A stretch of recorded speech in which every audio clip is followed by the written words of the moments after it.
नमस्ते दोस्तों, स्वागत है आपका कॉमन कोचिंग पॉइंट पर, जहां पहुंचती है हर बच्चों तक सच्ची शिक्षा। अगर आप मेगा छात्रवृत्ति का तैयारी कर रहे हैं या आप क्लास 9th में और 10th में हैं, तो ये वीडियो आपके लिए बहुत ज़्यादा महत्वपूर्ण है। और वीडियो को जैसे पूरा देखिएगा, इसमें बहुत सारा चीज़ जो है सो आपको सीखने को मिलेगा। बहुत इसका जो है सो हम परिचय 2 पार्ट में जो है सो कवर किए हैं। और जितना भी सूत्र था, आयत किसे कहते हैं, बेलन किसे कहते हैं, त्रिभुज किसे कहते हैं, वर्ग किसे कहते हैं, वृत्त किसे कहते हैं, गोला, शंकु, सबको मैंने क्लियर किया था। और इस वीडियो में जो है सो क्षेत्रमिति का जो है सो मेगा छात्रवृत्ति का जो है सो हम प्रश्न सॉल्व करेंगे। देखते हैं कितना प्रश्न सॉल्व हो पाता है। इसको भी जो है सो 2-3 पार्ट में जो है सो हम बनाएँगे, क्योंकि एक पार्ट में अगर पूरा कवर करेंगे, ये बहुत ज़्यादा लंबा हो जाएगा। पहला क्वेश्चन देखते हैं क्या कह रहा है। तो पहला क्वेश्चन जैसा आप देख रहे हैं, कह रहा है कि एक आयत की परिमिति होता है। आयत की परिमिति जो है सो होता है, यहाँ लिखेंगे 1 नंबर प्रश्न। आयत की परिमिति, परिमिति को ही परिमाप कहा जाता है। तो आयत की परिमिति बराबर होता है 2 इंटू एल प्लस बी। ठीक है। उसके बाद दूसरा नंबर प्रश्न देखते हैं क्या कह रहा है। तो दूसरा नंबर प्रश्न में कह रहा है समांतर चतुर्भुज का क्षेत्रफल होता है। तो समांतर चतुर्भुज का जो है सो क्षेत्रफल होता है, समांतर चतुर्भुज का क्षेत्रफल बराबर होता है आधार गुने ऊंचाई। आधार गुने ऊंचाई होता है। ठीक है। उसके बाद जैसे तीसरा प्रश्न देखते हैं क्या कह रहा है। तो तीसरा प्रश्न में कह रहा है कि त्रिभुज के क्षेत्रफल के लिए हीरो का सूत्र है। ठीक है, मतलब हीरोन का सूत्र है। तो त्रिभुज के क्षेत्रफल के हीरोन का सूत्र क्या होता है। तो यहाँ लिखेंगे हीरोन का सूत्र या हीरोन का क्षेत्रफल बराबर होता है root under H into H minus A, H minus B और एच माइनस सी, ये होता है। चौथा नंबर प्रश्न देखते हैं क्या कह रहा है। तो चौथा नंबर प्रश्न कह रहा है कि वृत्त का क्षेत्रफल होता है। तो वृत्त का क्षेत्रफल जैसे देखते हैं क्या होता है। तो वृत्त का क्षेत्रफल बराबर होता है पाई आर स्क्वायर। ठीक है। उसके बाद जैसे पांचवा देखते हैं, सूत्र आपको लिखना है सब में। उसके बाद जैसे पांचवा प्रश्न कर रहा है कि एक वृत्त की त्रिज्या 3.5 मीटर है, तो व्यास की लंबाई क्या होगी। ठीक है। तो वृत्त का जो है ना, आर दिया गया है, त्रिज्या जैसे दिया गया है 3.5 मीटर और डी पूछ रहा है। तो डी बराबर होता है 2r। व्यास जो होता है वो त्रिज्या का दुगुना होता है। तो 2 गुने 3.5 मीटर करेंगे तो 35 दूनी 70 हो जाएगा। और यहाँ मीटर दे देंगे, एक अंक बाद दशमलव है तो एक अंक बाद दशमलव दे देंगे, ये सीधा सीधी हो जाएगा 7 मीटर। ठीक है। उसके बाद जो है सो अगला प्रश्न देखते हैं क्या कह रहा है। तो अगला प्रश्न में कह रहा है कि किसी वृत्त के व्यास और परिधि में कौन सा संबंध होता है। ठीक है। तो ये अनुपात में पूछ रहा है, व्यास और परिधि। व्यास और परिधि का जैसे संबंध निकालेंगे, यहाँ लिखेंगे व्यास, व्यास और व्यास और परिधि, परिधि का संबंध। व्यास और परिधि का जो है सो संबंध निकालते हैं, देखते हैं। व्यास जो है सो होता है 2r और उसके बाद जो है सो परिधि होता है 2πr। ठीक है। ये 2 या ये 2 कर जाएगा, ये r और ये r कट जाएगा, तो ये जो है सो 1/पाई हो जाएगा। और पाई का मान जो है सो होता है 22/7। ये 7 ऊपर चल जाएगा, 7/22 हो जाएगा। इसको हम लिखेंगे 7:22। ये जो है सो इसका संबंध है। ठीक है, ये इसका संबंध है। और यहाँ देख सकते हैं 22:7 जो है सो दिया गया है। अगला प्रश्न देखते हैं, तो आयत का क्षेत्रफल पूछ रहा है। तो आयत का क्षेत्रफल जो है सो आप लोगों को पता ही होगा कि आयत का जो है सो क्षेत्रफल क्या होता है। यहाँ लिखेंगे आयत का क्षेत्रफल बराबर आयत का क्षेत्रफल बराबर होता है लंबाई गुने चौड़ाई, ठीक है। या इसको L गुने B भी लिख सकते हैं, ठीक है। ये हो गया। उसके बाद जो है सो 8वां प्रश्न देखते हैं क्या कह रहा है। तो 8वां प्रश्न में आप देख रहे हैं, कह रहा है कि किसी वृत्त का व्यास 7 सेंटीमीटर है तो इसकी परिधि निम्नलिखित में कौन होगा, ठीक है। तो इसका व्यास जो है सो दिया गया है और परिधि जो है सो पूछ रहा है। तो यहाँ लिखेंगे ये 8 नंबर प्रश्न है, वृत्त की या वृत्त की त्रिज्या बराबर। तो वृत्त का जो है सो व्यास दिया गया है, त्रिज्या नहीं दिया गया है। तो वृत्त का व्यास जो है सो 7 सेंटीमीटर दिया गया है, ठीक है। तो वृत्त का व्यास जो है सो 7 सेंटीमीटर दिया गया है। तो इसका जो है सो त्रिज्या निकालते हैं, त्रिज्या कितना होता है। तो त्रिज्या जो है सो इसका आधा होगा, वृत्त का जो है व्यास का आधा होगा। आर बराबर होगा 7/2 सेंटीमीटर। और इसका जो है सो परिधि पूछ रहा है। तो वृत्त की परिधि बराबर वृत्त की परिधि बराबर 2 पाई आर। 2 पाई आर, 2 पाई का मान 22/7 और आर का मान 7/2, ठीक है। तो ये 7 और ये 7 कट जाएगा, ये दो कट जाएगा। तो इसका परिधि हो जाएगा 22 सेंटीमीटर, ठीक है। उसके बाद 9 नंबर प्रश्न में देख रहे हैं क्या कह रहा है। 9 नंबर प्रश्न में कह रहा है कि समलंब चतुर्भुज का क्षेत्रफल होता है। तो समलंब चतुर्भुज का क्षेत्रफल जैसे लिख लेते हैं क्या होता है। यहाँ लिखेंगे समलंब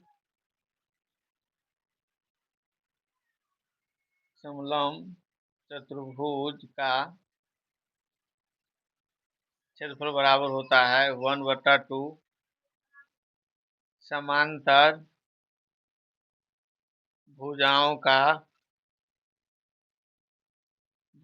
का योग गुने ऊंचाई ऊंचाई, ये होगा। उसके बाद जैसे 10 नंबर प्रश्न देख रहे हैं क्या कह रहा है। तो 10 नंबर प्रश्न में कह रहा है कि किसी त्रिभुज की भुजाएं 4 सेंटीमीटर, 5 सेंटीमीटर और 7 सेंटीमीटर है तो उसकी अर्ध परिमिति क्या होगा। तो त्रिभुज की अर्ध परिमिति बराबर यहाँ लिखेंगे 10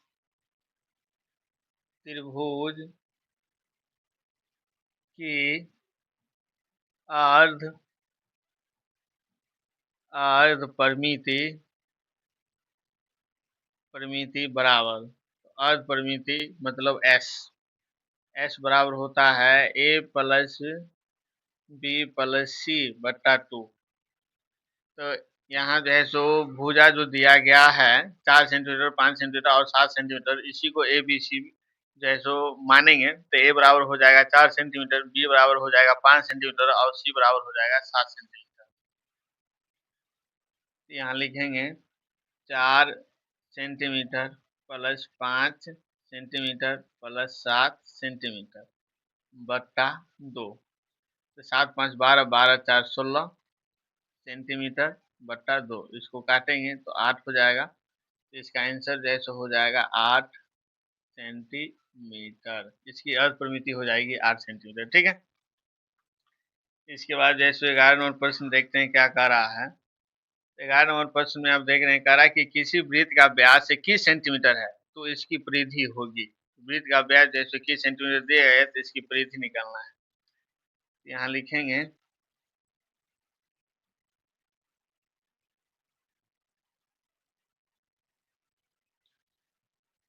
ये 11 नंबर प्रश्न है, वृत्त का व्यास वृत्त का व्यास 21 सेंटीमीटर। तो आर इसका हो जाएगा 21/2 सेंटीमीटर, ठीक है। तो व्यास को डी बोलते हैं और त्रिज्या को जैसे आर बोलते हैं। तो व्यास का आधा त्रिज्या होता है, ठीक है।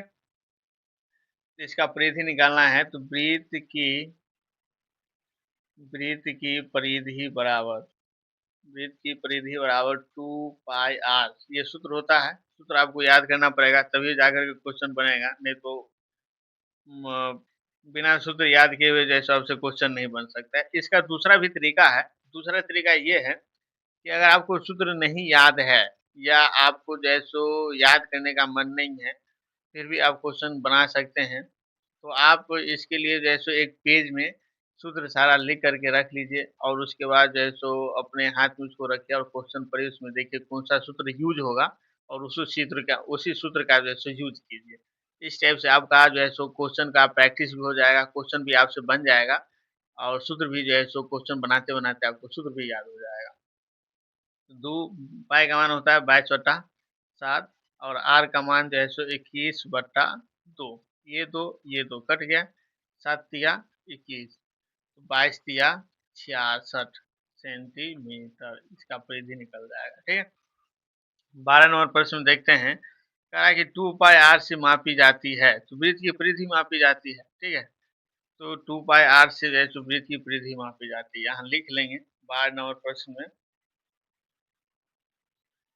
2 पाई r से वृत्त की परिधि मापी जाती है। ठीक है, 2 पाई r से जो है सो वृत्त की परिधि मापी जाती है। उसके बाद जो है सो 13 नंबर प्रश्न देखते हैं। 13 नंबर प्रश्न में क्या कह रहा है, तो 13 नंबर प्रश्न में कह रहा है कि त्रिज्या खंड की माप अर्धवृत्त की तुलना में होता है। तो त्रिज्या खंड की माप अर्धवृत्त की तुलना में जो है सो होता है। इसमें ऑप्शन देख रहे हैं क्या क्या दिया हुआ है, तो ऑप्शन जो है सो दिया गया है कम, उसके बाद अधिक, समान, इनमें से कोई नहीं होता है। ठीक है, उसके बाद जैसे 14 नंबर प्रश्न में देख रहे हैं आप, कह रहा है कि वर्ग का परिमाप 48 मीटर है। तो वर्ग का परिमाप 48 मीटर है तो क्षेत्रफल होगा, यहाँ लिखेंगे वर्ग का परिमाप बराबर वर्ग का परिमाप बराबर 48 मीटर। ठीक है, दिया गया है। उसके बाद जो है सो इसका देखते हैं, वर्ग का जो सो परिमाप का सूत्र क्या होता है, तो वर्ग के परिमाप का सूत्र होता है 4 गुने भुजा 48 मीटर। ठीक है, परिमाप का सूत्र लिख दिए और एक तरफ जो है सो मान लिख दिए। अगर ए मान दिया हुआ है परिमाप का क्षेत्रफल का, तो एक तरफ जो है सो मान लिखेंगे और एक तरफ सूत्र लिखेंगे। ठीक है, तो यहाँ भुजा बराबर हो जाएगा 48 मीटर बट्टा 4। इसको काटेंगे, 8 चौक 48 हो जाता है, इसका भुजा निकल जाएगा 12 मीटर। ठीक है, उसके बाद जैसे वर्ग का क्षेत्रफल क्या होता है, तो वर्ग का क्षेत्रफल बराबर होता है भुजा स्क्वायर। तो भुजा का मान है 12 मीटर, इसका स्क्वायर करेंगे, 12 को 12 से गुना करेंगे 144, मीटर को मीटर से गुना करेंगे मीटर स्क्वायर। ठीक है, इसका ये आंसर हो जाएगा वर्ग का क्षेत्रफल। उसके बाद जो है सो अगला देखते हैं, अगला क्या कह रहा है, कह रहा है कि एक समबाहु त्रिभुज की प्रत्येक भुजा 6 सेंटीमीटर त्रिभुज का क्षेत्रफल होगा। तो यहाँ पर जो है सो लिखेंगे समबाहु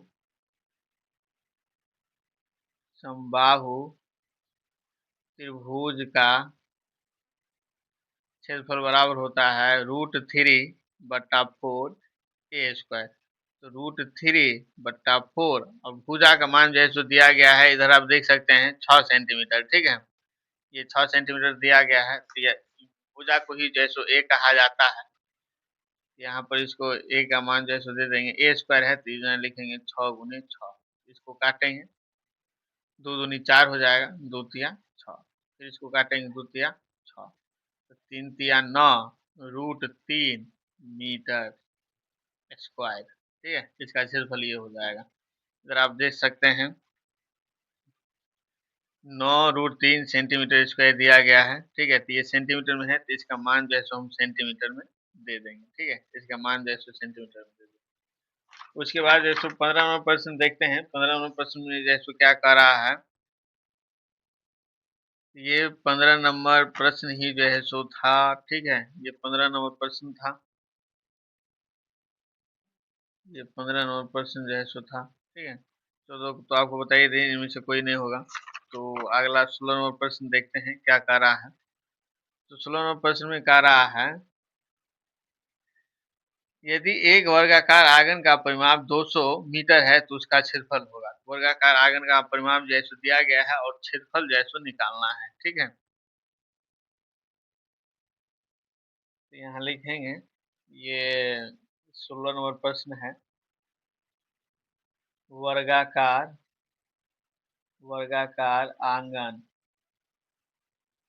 आंगन का परिमाप बराबर 200 मीटर। तो वर्गाकार आंगन का परिमाप जैसे दिया गया है 200 मीटर। तो आंगन जो है ना ये वर्गाकार है, तो वर्ग का परिमाप क्या होता है, 4 गुने भुजा बराबर 200 मीटर। तो भुजा बराबर हो जाएगा 200 बट्टा 4। यहाँ मीटर है तो मीटर दे देंगे, इसको काटेंगे 4 पंचे 20। तो भुजा बराबर हो जाएगा 50 मीटर और इसका क्षेत्रफल निकालना है। यहाँ लिखेंगे, वर्गाकार आंगन आंगन का क्षेत्रफल बराबर, तो वर्गाकार आंगन का क्षेत्रफल होता है भुजा स्क्वायर। जो वर्ग का क्षेत्रफल होता है वही वर्गाकार आंगन का क्षेत्रफल होगा। तो भुजा स्क्वायर होता है, तो भुजा का मान जैसे दिया गया है 50 मीटर। 50 मीटर का होल स्क्वायर, उसको 50 को 50 से गुना करेंगे तो 2500 मीटर स्क्वायर आ जाएगा। ठीक है, अगला 17 नंबर प्रश्न देखते हैं क्या कह रहा है। तो 17 नंबर प्रश्न में कह रहा है कि एक वर्ग का क्षेत्रफल 16 सेंटीमीटर लंबाई और 9 सेंटीमीटर चौड़ाई वाले आयत के क्षेत्रफल के बराबर है, तो वर्ग का परिमाप होगा। एक वर्ग का क्षेत्रफल 16 सेंटीमीटर लंबाई और 9 सेंटीमीटर चौड़ाई वाले आयत के क्षेत्रफल के बराबर है, तो वर्ग का परिमाप होगा। तो यहाँ लिखेंगे, जो वर्ग का क्षेत्रफल है वही आयत का क्षेत्रफल है, दोनों का जो क्षेत्रफल बराबर है। ये यहाँ देखेंगे 17 नंबर। तो यहाँ लिखेंगे वर्ग का क्षेत्रफल बराबर आयत का क्षेत्रफल। तो वर्ग का क्षेत्रफल होता है भुजा स्क्वायर और आयत का क्षेत्रफल होता है लंबाई गुने चौड़ाई। तो भुजा स्क्वायर बराबर होता है, लंबाई का जैसे मान इधर आप देख सकते हैं, तो लंबाई का मान जैसे दिया गया है 16 सेंटीमीटर और 9 सेंटीमीटर। ठीक है, यहाँ 16 सेंटीमीटर लंबाई है और चौड़ाई है इसका 9 सेंटीमीटर। यहाँ लिखेंगे भुजा बराबर रूट अंडर 16 सेंटीमीटर गुने 9 सेंटीमीटर। इसको जैसे हम इस टाइप से भी तोड़ सकते हैं, 4 गुने 4 और इसको तोड़ेंगे 3 गुने 3। ठीक है, तो 2 को 4 में से 1 को 4 आ जाएगा, 2 को 3 में से 1 को 3 आ जाएगा, 4 तिया 12। 2 को सेंटीमीटर में से 1 को सेंटीमीटर निकल जाएगा तो यहाँ सेंटीमीटर हो जाएगा। ठीक है, और इसका परिमाप भी निकालना है, वर्ग का परिमाप। यहाँ लिखेंगे वर्ग का परिमाप वर्ग का परिमाप बराबर 4 गुने भुजा 4, अब भुजा का मान है 12 सेंटीमीटर, 12 चौक 48 सेंटीमीटर। ठीक है, तो वर्ग का परिमाप जैसे 48 सेंटीमीटर हो जाएगा। और अगला प्रश्न देखते हैं क्या कह रहा है। ये 17 नंबर प्रश्न था। 18 नंबर प्रश्न देख लेते हैं क्या कह रहा है। 18 प्रश्न में कह रहा है कि सेंटीमीटर में किसको नहीं मापा जाता है। ठीक है, तो लंबाई को मापा जाता है, परिमाप को मापा जाता है, दूरी को मापा जाता है, आयतन को नहीं मापा जाता है। ठीक है, घन सेंटीमीटर में मापा जाता है, मीटर में सेंटीमीटर में नहीं मापा जाता है। 18 का आंसर हो जाएगा 4। उसके बाद 19 नंबर प्रश्न में देख रहे हैं। 19 नंबर प्रश्न में कह रहा है कि एक आयताकार बाग 30 मीटर लंबा और 20 मीटर चौड़ा है, उसकी चारों ओर कितनी बार चक्कर लगाया जाएगा कि 5 किलोमीटर पूरा हो जाए। ठीक है, यहाँ लिखेंगे चक्रों की संख्या बराबर। ठीक है, यहाँ लिखेंगे चक्रों की संख्या बराबर, ये जो है सो दिया गया है 19 नंबर प्रश्न। यहाँ लिखेंगे 19 नंबर, यहाँ लिखेंगे नेक्स्ट लिखेंगे चक्रों की संख्या बराबर, यहाँ लिखेंगे कुल दूरी बट्टा परिमाप। तो कुल दूरी जो है सो 5 किलोमीटर है, और परिमाप जो है सो इसका होगा, आयत का परिमाप होगा 2 इंटू एल प्लस बी। 5 यहाँ लिखेंगे 5 किलोमीटर बटा 2, एल का मान जो है सो यहाँ 30 मीटर दिया गया है, इसमें लिख लेंगे 30 मीटर प्लस चौड़ाई का मान जो है सो दिया गया है 20 मीटर। ठीक है, 20 मीटर दिया गया है, तो 5 किलोमीटर को मीटर में बनाने के लिए 1000 से जो है सो गुना करेंगे, 2 गुने 30 और 20 50, 50 हो जाएगा। तो ये जीरो कट गया, और इसको काटेंगे तो 20 पंचे 100 हो जाएगा, इसको काटेंगे तो 10 हो जाएगा, 10 पंचे 50, 50 चक्कर जो है सो लगाना पड़ेगा, 50 चक्कर जो है सो लगाना पड़ेगा। ठीक है, इस टाइप से आप देख सकते हैं इसका आंसर, इस टाइप से जो है सो हमने बनाया है शॉर्टकट में। यहाँ देखें आप 50 चक्कर जो है सो इसका आंसर दिया गया है, 50 चक्कर। उसके बाद जो है सो 20 नंबर प्रश्न में कह रहा है कि एक आयताकार खेत के चारों ओर तार से घेरने का खर्च क्या होगा। यदि खेत की लंबाई इधर दिया गया है, तो इसको जो है सो हम अगले पार्ट में जो है सो कवर करेंगे। अगर वीडियो आपको पसंद आया हो तो लाइक शेयर और सब्सक्राइब जरूर कीजिएगा, क्योंकि आपके जो है सो एक लाइक शेयर से जो है सो हम बहुत ज़्यादा मोटिवेट होते हैं, और अगले वीडियो बनाने के लिए जो है सो हम रेडी होते हैं। मेरे अंदर जैसे एक एनर्जी जो है सो जगता है, आता है मेरे अंदर अंदर एनर्जी, तब जाकर के अगला वीडियो हम बनाने के लिए तैयार होते हैं। और सीखते रहिए, बढ़ते रहिए, मिलते हैं अगले वीडियो में सिर्फ कॉमन कोचिंग पॉइंट पर। Thank you.